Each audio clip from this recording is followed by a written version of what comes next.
Good evening and welcome. It is time once again for CU Immigration here on WRFU LP Urbana, 104.5 FM. I will be your host for this evening. My name is Mr. Garza, and I'm here to let you know that WRFU is an open forum for the Urbana-Champaign community. Views expressed are those of the speakers and are not intended to represent WRFU, UCIMC, or the Urbana Socialist Forum, or, as we like to say on the TV version of this show, UPTV. So whose views are these? Well, that's a very good question, and we're about to find out. So I would like to introduce, or actually I would like my guests to introduce themselves, if they would be so kind. Would you say who you are and what you're about? Awesome. Well, thank you for having us, number one. This is very exciting for us. My name is Hannah Jarman. I'm a junior at the University of Illinois, studying global studies and communication. So what that basically encompasses is my area of focus is Latin America. So I've traveled to Ecuador and Cuba before, which are two of my favorite travel experiences, just trying to kind of get a larger perspective of the world at large, I guess, as blatant and as obvious as that may be. But yeah, I try to spend my time learning a lot about different cultures and different communities, and that's what I've been doing here in Champaign-Urbana this past semester, and it's been exciting. Mm-hmm. Yeah, and my name's Ian Szetho, junior, also studying. You might want to hold that in your hand right. or something, because it's otherwise you'd be okay. over like that. Yeah, there. Again, my name's Ian Szetho, junior, studying marketing and ISIT. I'm from Champaign, and this project really attracted me because of that, just because it's a very large community project, and it deals directly with. My mom has dealt with immigrants in the past, and just this project tied to me that way. And when I heard about it, I just wanted to be a part of it, and Hannah let me be on that team. So, So when you say this project, what are you talking about? Oh, yeah, great question. So, incisive. You knew it was yes, going to get tough. I knew it was coming. I Now. I know. This is a big moment. All right. Well, our project is called Project Oasis. We are part of a student organization called Enactus, which is a social entrepreneurship organization that focuses on sustainable change and sustainable impacts. Kind of the proverb that we use, which is the easiest way to understand what Enactus does, is you give a man a fish for a day, he eats for a day, and if you teach a man to fish, he eats every day, forever. So we want to help people to help themselves, really, in its basic form. That's kind of the value that we live by. So live by every day. So Project Oasis came out of that. It's part of our project portfolio. We do a lot of awesome things on top of that as well. Other different projects are working on equally as awesome things. But Project Oasis came out of a capstone project that was started by a group of new members. I was on the team, and 3 other new members who are working on other projects currently. But we decided that we were passionate and really interested in the immigrant communities of Champaign-Urbana, because when you're on this bubble of campus, you kind of lose sight of the outside community, the larger community. Yeah, and this really gave us the opportunity to work with different cultures and different communities within our own. And that was an opportunity that we couldn't really pass up at that point. So we kind of looked at the need. We looked at what can we do with this community? What do they need? Because we don't want to create a need. We don't want to say, well, these people, they are struggling in this area, because that's usually not true. Especially being a college student on campus, you are so disconnected from everything that's happening. Right. So we kind of did this whole needs analysis, looked at what resources existed in the area, and created a digitally centralized resource center in the form of a website. So while that may seem small, it's not. I'm blatant. It's been a huge project. So what that has meant is that we've kind of talked to all the different communities, immigrant communities in the area, and we have compiled all these different resources. We talked to different resources, if anything from the CU Immigration Forum, which has been awesome, to resources like La Linea, which is also an awesome immigrant resource center. And then there's even things like Planned Parenthood, who are offering really good services for low income and for different families in the area. So that's kind of where it came from. That's kind of the purpose for it. Ian is awesome. Ian came onto this project. I remember we had a conversation over winter break over Google Hangouts, where I first met Ian. And his mom is a wealth of knowledge, and I think that's where he should start, because he's lived here his whole life. So he had a different perspective maybe than me coming in. So Oh yeah, my perspective on the project, I suppose, is growing up in this community, I pretty much follow my mom everywhere. It's just me and her, and she knowing Chinese and English very well, and being bilingual and being able to read both and write both, which is a huge accomplishment for anyone. And she did a lot with the restaurant owners and our family that came here, and she sort of became intertwined with that community. So often I'd spend most days at a Chinese restaurant watching my mom do paperwork, talking with the owners. So I kind of lived there and got to see what she did for the community here. And through that, I guess, I developed a little bit of a passion for it, seeing what she did. And only until this project came up that I realized just how important the work that she was doing was to the community, and wanted to further that, I guess, and give back in an even greater way, one that would align with my skill set, because I don't know Chinese like my mom, but I do know a little bit of the technical side. So along with Dominic Lee, the technical side, it's very impressive. A junior here studying computer science, we were able to flesh out and build this website.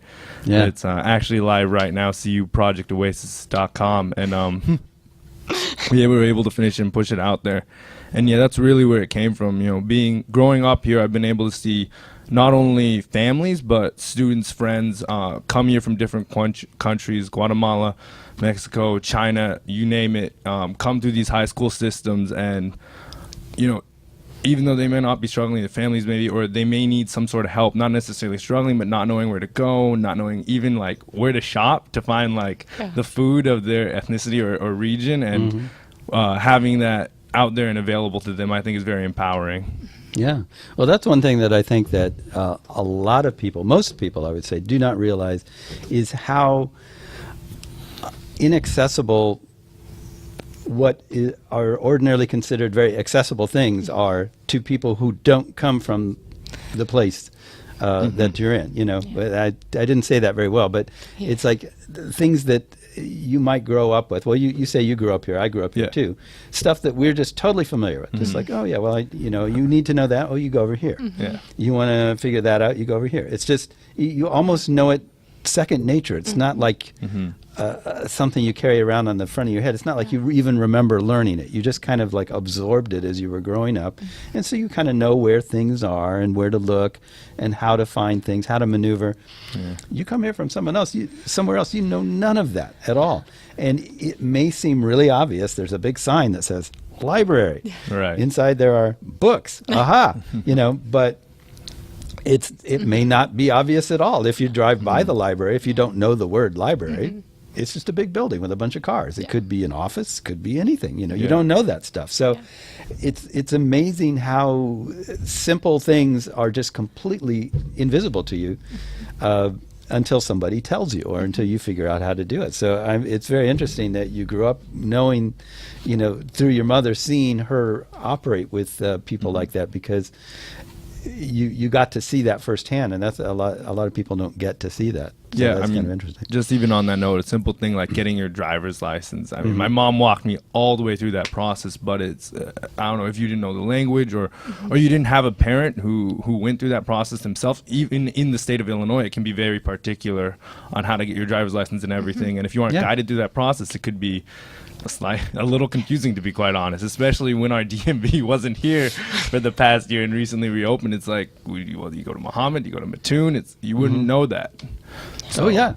And there are all sorts of different social/cultural norms that are different depending on what situation you're in. There's, like, to go back to the library idea, there's one way you're supposed to behave in a library.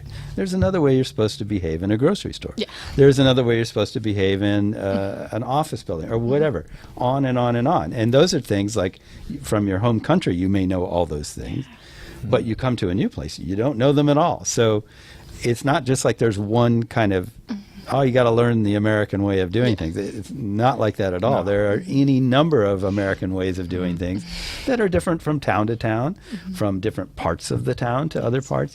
And all those things are things that if you grow up here, you kind of, again, you absorb those from birth, and you just kind of know, like, well, in this neighborhood, don't talk like that, Yeah. you know. Yeah. But you wouldn't know that. You'd just be walking down the street. You'd have no idea. So the kind of service it sounds like that you're trying to provide is really invaluable, I think. Yeah, I think one of the coolest parts, even going off that whole cultural and language barrier thing, is that we are trying to translate this into as many languages as we possibly can, recognizing what communities we have. So everything from French for specific African communities to Chinese for the Chinese community to Korean. There's a huge Korean community, and then in Spanish and Kanjibol maybe in the future as well, to really cater to those different people. Because we've all had travel experiences where we've gone somewhere and just not even known the language and been completely overwhelmed. Yeah. But imagine moving your entire life to somewhere and not knowing how to navigate it for the first year you're there or longer. That's scary. Yeah. That's scary. I mean, and having this resource where you can find what you need in your native language, we thought was very important when it comes down to it, because that's really another factor that a lot of resources just take out of the mix, and it could be a really important resource, but if you can't communicate with someone, that's maybe not going to help that person as much as they need. So how are people going to know this exists? Yeah. The people that need it. I mean, you can tell your friends, and that's great. But I know, yeah, post on Facebook. Right. That's the biggest part of this project, is having that community support. So what we've been doing now is kind of going to the community leaders specifically. So we've talked to different community leaders in different immigrant communities in the area. A couple, not to mention any people, so we don't represent them in any weird ways. But there's very specific leaders for different groups or very specific places to go to, and getting to know the immigrant communities is the most important part. So the other day we all sat in on an ESL class at the First Methodist, is it? No. It's right by the right one. We don't remember the really big one right by the mall. Right over here? Yes. United Methodist, something like that. I don't know. Yeah, well, they were great. Yeah, we apologize. You were awesome. But they had a really great ESL class, and we were just able to kind of communicate with some of the people who were really trying to learn the language, and they were phenomenal. They were very intimidated, I guess, by the language itself, but hearing them speak, and it was impressive. It was very impressive for them to even to see that they didn't think that they weren't as confident as they should have been, and that's sad, but that's how kind of society here is framed, really, is that you need to be perfect, you know this language, you know this, and it's frustrating, but we were able to kind of see that, and I think that's a really important experience for anyone to go through, is to put yourself in those shoes and maybe sit in different scenarios and see how to navigate that scenario. So the way we're getting it out there then, I guess, is going to these things and trying as hard as we can to understand the community and see how they communicate, because they might not use Facebook, and if they don't use Facebook, how are we gonna communicate with them? They might have weekly meetings where they hang out, and maybe they would welcome us to that meeting. That's really important. We presented at the CU Immigration Forum general meeting the other day, which was awesome, and we got connected with a ton of people, sent out an email, and got a couple responses back of people in the community who wanted to talk with us because they wanted to be represented, and that was really powerful to feel like we could help to represent someone. So that's some of the forums that we're doing that. Yeah. Do you think it's a generational thing, though, in terms of like who's liable to get the most out of this? Because I know my parents, for example, they don't even, if they have a computer, I don't know that they have ever turned it on, or they know, they probably turn it on and just like, oh.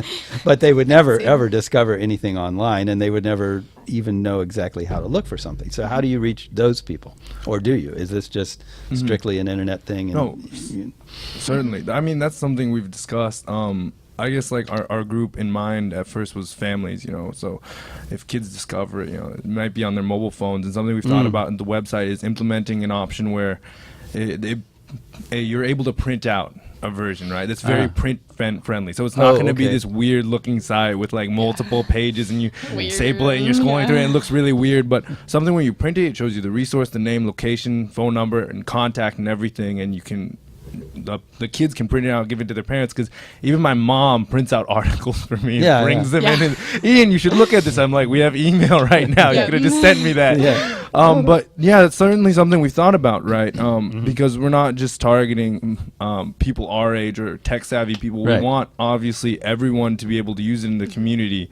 So, you know, this was sort of phase one, building the website. Phase two is all about marketing, and we've thought about, you know, having flyers with little bits and pieces of our resource that we think are the most important, putting them in restaurants, groceries, and getting them to sort of influence pieces. So people out there in the community that deal directly with immigrants every day. So I don't know whether it's a hospital, whether it's an education place, so high school in Unit 4 or in the Urbana School District, and getting this website in their hands so that they can tell everyone else about this site, or, you know, as we said, print it out or get them flyers or whatever it be. Maybe creating like a print version for them to hand out. And that's really phase two of our project that you just touched on. So a while stepping back a little bit, you said you were a social entrepreneurship organization, and that just struck my ears because it didn't immediately click, conjure up an image. What is social entrepreneurship? Do you mind explaining that just for someone who's not heard that term before? Yeah, that's a really fun term. We've realized that, like, if they're having these conversations, that it's really hard to define specifically. So social entrepreneurship, a really good example, I guess that was the pretty basic example, is an organization like Tom's. So Tom's is a corporation that they create shoes. So they have shoes products. And what they do is they create the shoe and they sell them in America. It's a huge market in America, or anywhere else, Western countries or developing countries. And then every time someone buys a pair of shoes, they give a pair of shoes to a child in need in a developing area. So the idea behind that, and that's maybe not the best example, but one of our other projects actually is a really good example of this. So one of the other projects in our portfolio is that we're creating a soap product that is upcycled soap, meaning that we are using soap products and we're using coffee grounds, which are two things that can be recycled, and we're making a product out of them of our own, and then we are marketing that product, and we're eventually going to sell it. However, we're not selling it for profit of our own. We're giving this project to Restoration Urban Ministries, which is an organization in Champaign that works with people. It's kind of a transitional housing center. So we are teaching them the marketing skills, teaching them the sales skills, teaching them how to create this product, and then ultimately they'll be able to sell it on their own to make a profit of their own to benefit their services. So it's really, there's a lot of different ways you can look at social entrepreneurship, but I think those are a couple examples. It's easier to look through examples, I always think, but it really is not necessarily about the profit that you make, but about helping someone in the process. So the social part of that is the benefiting the community in some way. So you combine social consciousness with entrepreneurship. Yes. Social one. Okay. That'd probably be That's kind of what I was imagining, but I just wasn't sure what that really meant. Oh, I'm seeing thumbs up. We actually have an in-house audience that you can't see on the TV. Yeah, they might be more of the experts on that. Feel free to applaud or cheer if somebody says something really cool or correct me. That too. Or whatever. Yeah. And you can always come over and talk if you want to. I mean, you don't have. Very quiet over there. Anyway, so that's interesting. I wish more people who imagine themselves as being entrepreneurial were thinking in those terms, because there's an awful lot of me selfishness, in the world as it is, without having, greed is good kind of thinking on top of that. I'm going to make $1 billion.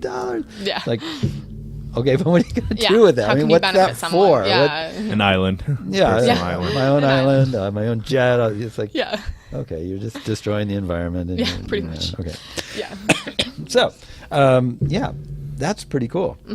So that's this isn't your only thing then, obviously. So this you have a lot of them. I mean, is it? Do you have lots of people and lots of things going on? How do you keep track of it and make it work? Yeah, we're about an organization of about 73 right now. So we and that is people from all over the university and engineering college and the LAS, liberal arts and sciences, and in business. A lot of business majors, as it is a social entrepreneurship, so they kind of have that fundamental understanding. I'm learning a lot as I go because I'm not a business major. and you kind of learn how much they interact with each other. So even from my own personal perspective, wanting to someday run an NGO, you need to know finance to run an NGO. You need to know marketing. You need to know ISIT. You need to know all these different things. And you start to realize that through this organization. But what we do in Enactus is that right now we have 9 projects.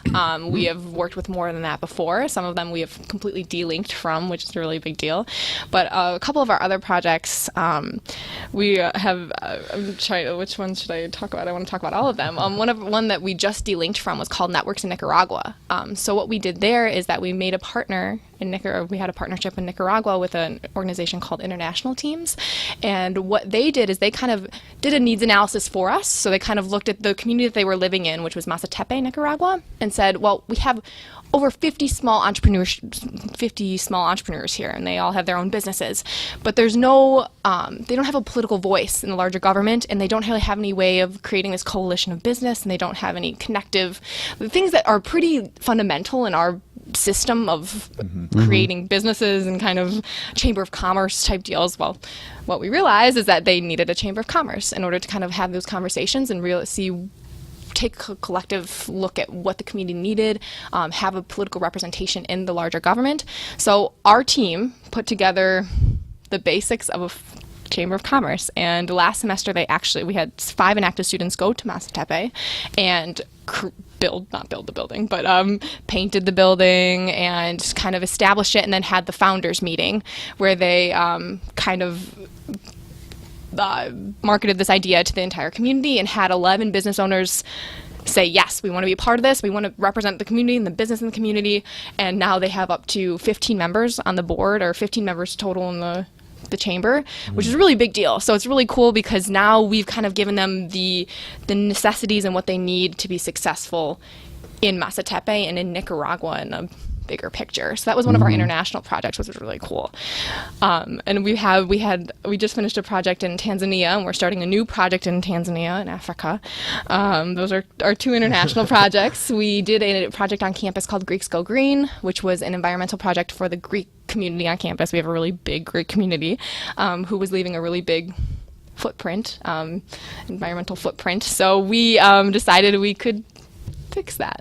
And we have this really good competition that we have going now, and they've recycled tons and tons of materials, as well as like energy usage they've brought down as well. So those are kind of some examples of how we're kind of helping people to help themselves in the longer scheme of things, and sustainable solutions to problems that we saw. So there's a lot of talking. There's so many more I could talk about. They're all really cool, and they were all sourced by us mostly. So, which is exciting. No, I'm sitting here thinking, how do you avoid the sort of savior syndrome where you're like, we're going to come in and tell you how to figure out what you need. Yes. Tell you what to do about it, and then walk away once we're confident we've done a good job, and pat ourselves on the back and leave you sitting there going, what is this? What am I supposed to do with it?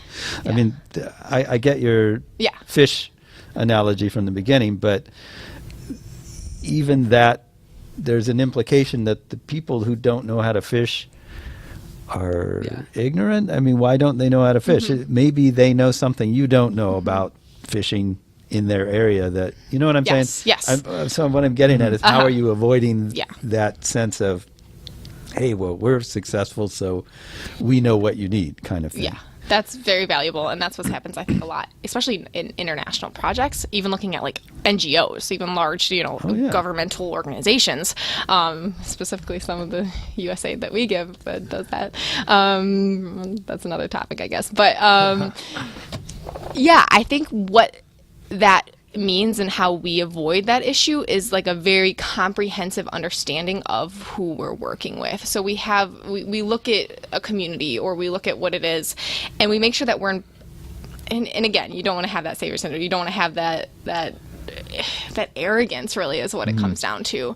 You try to avoid that at all costs. So is doing that comprehensive needs analysis and understanding the community and having a conversation with them of, what can we help you do? What do you need help with, and how can we help that? And where's the connection there? So instead of saying, you're doing that wrong, like, we're going to fix that. That's what we avoid at all costs. We say, we've noticed this, or we've noticed this. Is this an issue that you potentially need help fixing? Is there a skill that we can offer? Like technical skills. We have ISIT. So some of the things, like some of the organizations that we talked to before starting this Project Oasis, is that creating a website's not easy. It's not, I couldn't do it, believe me. Ian could do it. But I couldn't. But we realized we have the technical skills to offer. So maybe we take our abilities and we look at what the community might ask us for, or what they need, and then we can combine that. I think another important aspect is doing groundwork first, and by that I mean like getting our hands a little dirty with the community and talking to people. That's the biggest thing. We mentioned earlier about talking to organizations, specialists, people in that field, people who touch immigrants' lives. I'm talking about Project Oasis specifically. And interviewing them and seeing, is this actually something that you need? Because you don't want to assume that you are struggling or you need this website, because you could not. You could just not need this website, and your life would go on. And that's something we wanted to know that people needed for sure before even continuing further. And that's the first thing we did, was set up interviews, talk to them, present the idea, whether they say yay or nay. If there was nay, unfortunately, then we'd look to do another thing. But thankfully it was yay, and thankfully they were more than welcome to share with us their personal experiences. And honestly, some of those conversations, it got very deep, and that's where we saw this project could actually help the community. And to answer your second question regarding we just pat ourselves on the back, that's something that I feel like as an activist considers very heavily is, well, you guys be able to support it, and is it a good fit? Like, do we share the same values? Is everything on board? Is everything good? And it's not like we're just gonna give it to the first person who says me, I want it. We're gonna make sure both of our parties understand what our values are and how we align, because I think that's the most important thing outside of who's benefiting and all that. It's just, do our values align, and is it aligned most importantly to those who are being affected? Does it affect them in a positive manner? And I think if that all checks out, we like each other, we trust each other, then only that's when we start to de-link, and that's just the start of it. So we're not just gonna hand it off, and pat ourselves on the back. We did a good job. Well, you've mentioned de-linking a couple of times now. Is that built into the process? That's, you go in from the beginning knowing that there's an out, there's an escape plan at the end. It's like, we're going to start here, we're going to end here. Hopefully, either when we end, it'll be done, or we will have something to turn over to somebody else who will then carry it on. I mean, that's built into the process, right? That's the last step in the timeline, really, of any project is having that delinking factor. That's ultimately the hardest part, I think, at some point, because again, you have to make sure your values align, and you have to make sure that it can be sustainable in the long run, and it does continue to help people. So something like a website is obviously there now, it's up, it's there, it's functioning, but it needs to be updated. It can't just kind of sit on the internet and rot. Well, it can not be updated, But hopefully it won't. A few things. Fingers crossed. But we are now kind of looking into phase 2 would be kind of the marketing and making sure that we are still maintaining that trust and even building more of that trust in the community, because you can't just assume that people want you there. You need to make sure that they do and get that support. That's been huge. But phase 3 really, I guess, would be finding an organization that would be willing to maintain the values that we've created, that we're very, very insistent on, which include kind of the building trust and kind of getting acknowledging all of the immigrant communities and maintaining that trust within them and trust between us. We want an organization or a person or a partnership who will be able to take that same responsibility on and continue it forever, or until they delink it and give it to the next organization and they can maintain those values. But that's really important, and that's hard. It's hard. It's not easy. Delinking from a chamber of commerce in Masatepe is a little hard. It's those are big things that you have to make sure they're maintaining. So you still have conversations with them. You still maintain contact. You don't say, well, we have nothing to do with you anymore. That's not really part of it. It's a slow process, and it's gradual most of the time.